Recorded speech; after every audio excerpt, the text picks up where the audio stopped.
Mbote na biso nyonso balandi ya VOA The Voice of America tozali awa na Washington na epai wapi tozali koyamba ndeko na biso DG plutôt mokambi ya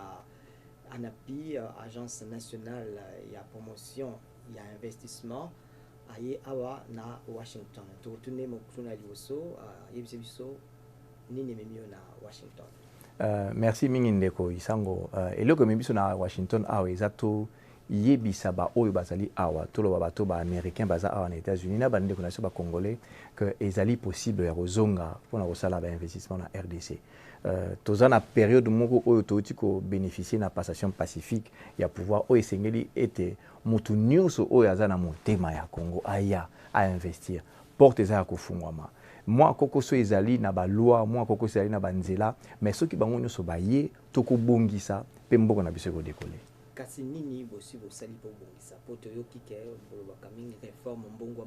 bosali nini ya liboso na loba ba congolais nyonso basanaki nationalité o baza ba congolais basi ba changer régulation soko comme na aéroport oza na guichet na yo oza na besoin de soutien koleka na ambassade oyeka kambala moko ozwi visa sur place au koti wana ezelo komoka malamu ezaka minene tuna ba congolais so bazaki libanda ezaka mwa pasi aya na mboka na yemoko esika zalaki ya mibale miboko ebele ezali ko changer ba loi lokola ko créer entreprise na kala ezalaka munene ezalaki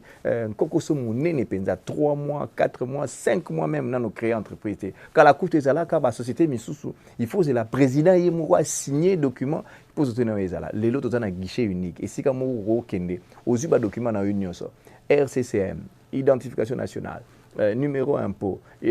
CNSS INPP esika moko kaka ozwi okofuta pe mbongo ebele te nzoyebisa bato basenga mino mbongo ebele te $80 ou bien $30 yaka tala na site na biso ya ANAPI tala na site ya guichet unique de création d'entreprise okomona nyonso otoza nango posa baloi eza ebele na bato banda okende kodedone meka na matadi akokota na bureau songola bimi na bureau na kota na bureau mususu lelo esika moko kaka ozwi ba licence na yo eza kokende tala kaka makambo ko sala to singa ba congolais nyonso na ba investisseur nyonso o bozali bongi ko salisa Congo boya to ko salisa bino boya na ANAPI to to bino information bozana ngo posa kali zalaki avombi mana bureau boye to ba salelo ko fotika eloko makambo neza juste nakoloba soki olingi kotika eloko sadike yo moko nga kotika po mutu aza kotika baza mutu akozwa est-ce que mutu azo forcer wetika soki yo moko salaki choix nana kobuna pa na yo mais c'est vrai que bato banda kosenga mais lelo boye nakoloba biloko wana ezalaka échangeaka malembe président ya RDC ya Félix Antoine Tshisekedi aza kobunda lokola biloko contre biloko wana tosengi bato baza koya soki basengi eloko dénoncer yango. Président Félix Tshisekedi banda zo bokonzi na janvier zokende mboka na mboka azalaki awa na Washington na avril azobeka kubwaka mbela bapaya baya kutia misolo bana mboka bazonga batia misolo kasi bato bazomona lokola eza mwa question ya confiance na ba o baza kuna baza olinga kosala misala bosali déjà nini na lobi yango na ebandeli ya liboso après avril wana ezalaki mesure tozwaki mpona ba congolais ya étranger po bango bazonga na ba o baza na Kinshasa climat de confiance tokomi kozonga ngo na milulu ya minene ya makutano oyo tosala président yemoko alobi il faut tosala la table ronde ya climat des affaires po yemoko alingi ke question climat des affaires a gérer yango tokoma kaka na koloba te tosala pacte ezala engagement parti privé na parti public pour tobongisa makambo eza wana. Pour les investisseurs étrangers, de plus en plus, vous allez créer un mécanisme d'entrée d'abord pour la visa. Quand la mingité na collègue nanga ya DGM, vous allez créer une plateforme où permettre à ce que Batubaya facilement par les voies électroniques pour soumettre la visa na bango. Donc makambo eza ko tchama déjà progressivement. Donc c'est ngabango bazala moi patience pour mibeko et bandaka na ko tchama ti tokuma na effectivité nango. Eza donc likambo ya confiance mais likambo ya confiance oyawa tozoloba bolobi asini le climat des investissements to na lingala tokoloba ko sukola le sikani ni bato bakoyeba kotia misolo mais tango même na Congo bazoloba likambo moko ya 15 millions ya mbongo ezalaki mbongo ya ba pétrolier mais en fait balongola ki mais ezomona na pa ezati est-ce que yo kanisi yango ko pesa batu confiance baya ko tia mosolo ndeko yango na baki tout à l'heure et loko moko faut koyeba ça dépend ya ndenge nini ozo kotalela eloko ce que tu as la maille na kati ya verre mutu moko otala eza à moitié plein mutu à moitié vide na koyebisa bato batala malamu et puis tant eux eza koya ekopesa bato ba réponse na question na 15 millions likambo mosusu na bato baza na Congo na bato bazali libanda mingi ba Congolais soki balingi batia mbongo bazomona traitement eza ndemo te na bapaya bamonaka bapaya baza na basala bamwa bangomba na bango baza na bato babatelaka bango bakipaka kutu ata mibeko te mpona makambo wana ekoma malamu bozosala nini ya liboso ko des investissements oyo ngai naza kokamba epesaka baavantage ebele na bacongolais na bapme congolaise est ce que bato batangaka eloko wana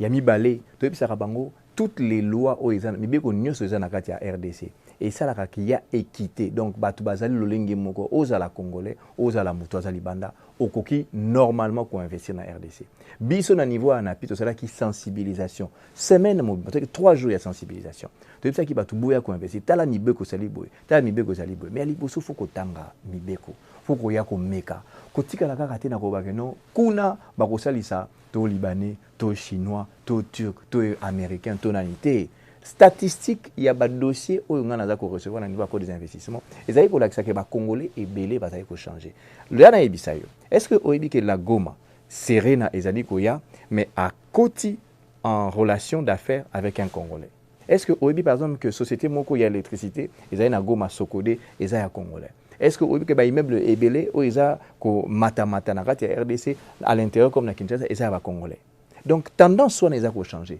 na koyebisa bato bazolanda ngai ba ndeko na ngai ba congolais tendance wana il faut échanger soki congolais moko atelemi alobi ngai pe na kene eloko wana lelo oyo bato bazoloba mingi na mokili mingi na Afrika balobi bazosala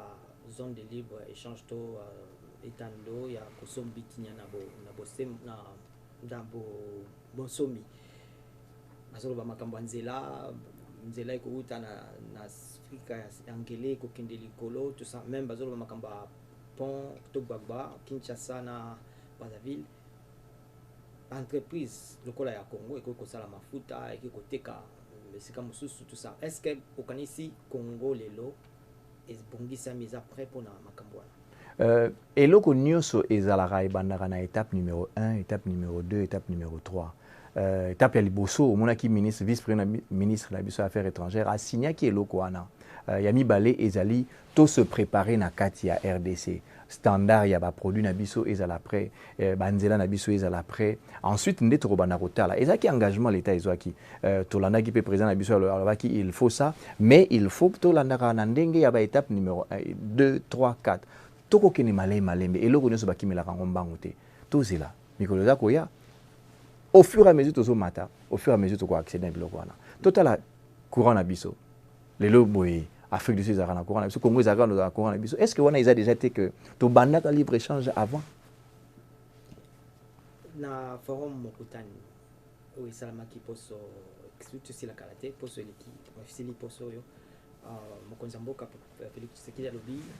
constaté malheureusement que économie tokita na mboka esimbami na maboko ya bapaya ba congolais bazozwa ngo na maboko te eloko nini ezosala yango eloko nini kokosala ke ba congolais pe baya kotia miso na kanisa nazalaki na kati ya forum wana alobaki te ezalaki na kati ya maboko bapaya véritablement alobaki il y avait une présence il y avait expatrié ya mo ebele ce qui peut induire oyo toloba wana mais eza mingi kotalaka main d'œuvre na biso ba congolais éducation eza na kati wana ke la qualité ya ba technicien toza nango ke la qualité ya ba comptable toza nango bato mayele bazebele na kati ya RDC libanda mais il faut bazala mingi pour assurer lorsque investissement étranger est tozala bato bako bénéficier na yango mingi et cette tendance ezwaka malembe ça passe par une politique il y a éducation et les karana ndenge ya kotangisa même na école primaire ozobana na école primaire ozobana na ndenge nini il faut qualité à éducation ezala bien et ce sont là les étapes qui doivent commencer à se mettre en place et si bandi pe malamo yango na balbi makambo akela sofele kelasi ofele ezaka kate mpona koformer kelasi ofele eza mpona kolakisa bato nyonso il faut ba accéder comment okoko imaginer que moto aboti mwana na ye et puis mwana okende kelasi te kaka po azangi kelasi po azangi mbongo okota yango tobandi eloko wana kelasi ofele il faut ekende mpe na qualité ya formation enseignant faut futama malamu il faut fanda mpe malamu comment ko expliquer que moto atangisa ngai 1 + 1 école primaire lelo azaka na esika kofuta te il faut tobongisa eloko wana bato mingi bakanisaka soko kosala bafaire na Congo eza na libanda bamonaka ke eza makambo ya bamine to makele eloko nini bino bozosala mpona bongola bato mayele wana bato nyonso bazotalaka Congo eza na diamant eza na coltan eza na po bobongola bato mayele mine esilaka eza réserve moko elekaka me mabele ekotikala ndenge wana toyebisa bato biso tosalaka na niveau na bi sensibilisation sur les opportunités d'investissement et si kanini bato bakoko investir toyebisaka bato soki okende na agriculture okolona masangu okokana sucre tomate okolona makambo ebele e na esika wana okobalolaka mabele na yo balolaka mboka na biso tokoki kolona à partir ya 1er janvier le 31 décembre yango toyebisa bato bokende na agriculture c'est l'alternative c'est la diversification de l'économie dans notre pays. Et tout ça, c'est la sensibilisation, c'est présenter les avantages qui existent là-dessus. Il y a un autre ça.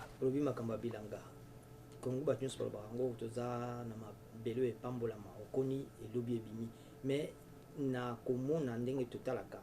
bilanga makambo ya Congo et kindaka penza liboso te pona nini eloko ni esengeli kosala po yango kinde liboso ya liboso défaut ya banzela ya mibale défaut ya lotili ki tobenga yango courant ya misato éducation pona bato mingi bazalaka penza na éducation koki na agriculture te po alobi ngana lingi na zwambongo na ngana loni lelo na lelo na buki pelelo agriculture esengaka moi temps soki na tie moi graine na ngai ya ndunda na yebi ke na kotika ata na moi 5 mois 6 mois mais entre temps na osala nini alingaka ndenge wana te soki na teki moi carte na ngai ni te nde na kozwa mbongo lelo esengaka éducation esengaka patience mais kaka agriculture te toza na tourisme toza na ba site ebele oyo mutu akokotia mbongo na kati wana mais biloko wana eza kaka te tokoza na sport mutu akoinvestir na secteur ya sport makambo eza ebele na kati ya RDC tourisme bon en fait mingi bisika eza ebele kotala mais mingi na monyele na est kuna babangaka bitumba basimba minduki tout ça secrétaire général des Nations Unies auti na est kuna est que basimbi minduki ba entreprise mususu ya mine eza kuna bazoko produire est-ce que baosala bango mabe mais okende mboka mususu ba kolta mingi zo bimaliba te yo lobi makambo ya bo ya électricité ya sécurité to lobi makambo kobima te to lobi d'abord ya sécurité ce que lobi ezo bima ça veut dire que bazo produire na RDC donc sécurité on a il faut kotala ngona ndenge mususu. Voilà, tokomi na suka na tango na biso to yambaki awa na plateau na biso ya VOA The Voice of America na Washington ndeko na biso Anthony Kizo Kamole Olimbisa donc Anthony Kinzo Kamole yazali bongo directeur général ya ANAPI agence nationale ya promotion ya ba investissement to suki awa to kutani mikolo ya kaka awa pona programme mosusu. Merci. Merci beaucoup monsieur Isango.